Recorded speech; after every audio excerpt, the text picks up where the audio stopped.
Welcome back to your mental wealth journey, a space for thoughtful reflection, emotional clarity, and personal growth through journaling. These daily prompts are from Mental Wealth Journey, available at Amazon, and are designed to support your inner work, not replace therapy, but deepen your self-awareness. I've put a link to it below.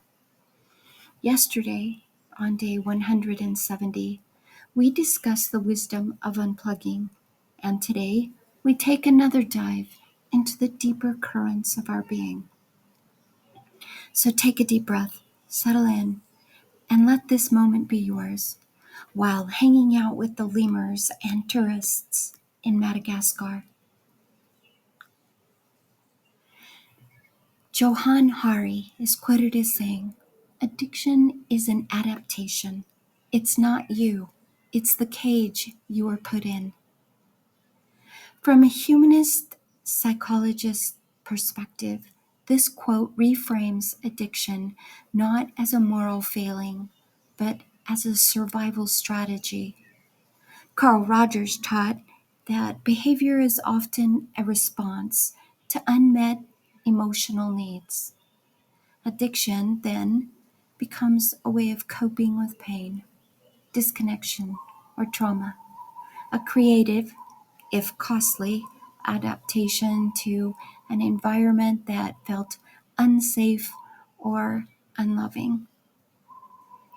Existential philosophers would say that addiction reflects the tension between freedom and constraint. Jean-Paul Sartre believed that we are free to choose, but our inherited conditions shape our choices. The quote, "cage" Hari refers to might be emotional neglect, systemic oppression, or internalized shame. Addiction's not the essence of the self, it's the echo of the condition that shaped it.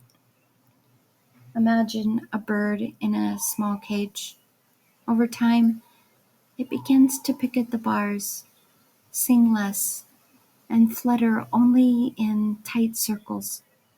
Its behavior is not a flaw, it's a response to confinement. But open the door, and the bird doesn't fly immediately.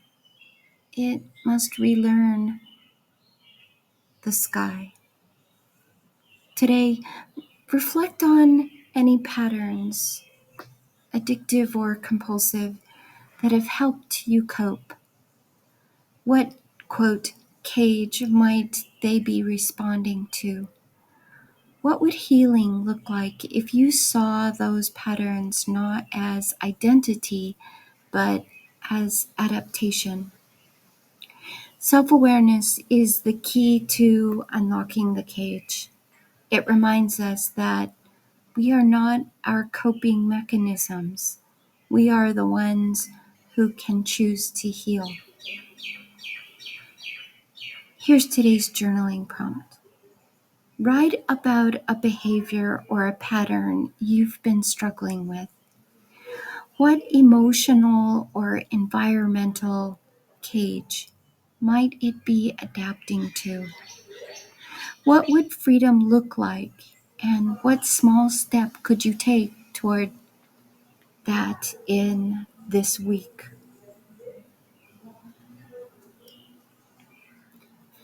That's all for today's reflection. What did this topic remind you of or think of? I would love to read your thoughts in the comments. If this prompt stirred something meaningful, you'll find more in the book Mental Wealth Journey, your companion to self-awareness daily practice. I've put a link to it below. Let's keep growing together. Like, subscribe, and share if this supported your journey. And until next time, keep writing with courage.